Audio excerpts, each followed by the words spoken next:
చిన్నపిల్లలు ఎవరన్నా చికాకు చేస్తుంటే ఏమని తిడతాము? ఆపుతావా నీ కోతి చేష్టలు అంటాం కదా.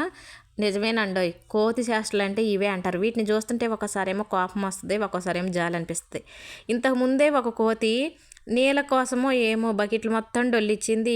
ఆఖరికి బయట ఉన్న బాత్రూంలోకి వెళ్ళి అక్కడ కూడా బకెట్లు డొల్లిచ్చింది. పాప నీళ్ళ కోసం ఎత్తుకుంటుంది కదా అని అక్కడికి టబ్బులో నీళ్ళు బట్టి ఆడబెట్టాను. చక్కగా తాగింది, వెళ్ళిపోయింది. ఇక ఇది వచ్చిందండి, గంట నుంచి ఆ చీరతో ఎన్ని ఆటలు ఆడుతుందో చూడండి. మొన్న అమ్మ పూలు పెట్టిన వీడియో ఒకటి పెట్టాను కదా, ఆ పూలు మంచిగా ఉన్నాయని దండానికి పెడితే ఆ దండానికి ఉన్న పూలు మొత్తం చికచికాకు చేసేసినాయి. ఇక ఈ చీరతో ఆడటం స్టార్ట్ చేసింది.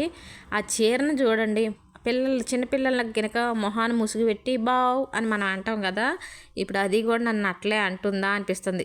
మొహానికి ముసుగేసుకొని బావ్ అన్నట్టుంది. ఒక్కోసారి ఇవి చేసే చికాకి నవ్వు వస్తుంది, కోపం వస్తుంది, ఆ బట్టలను మళ్ళీ ఉతకాలని బాధేస్తుంది.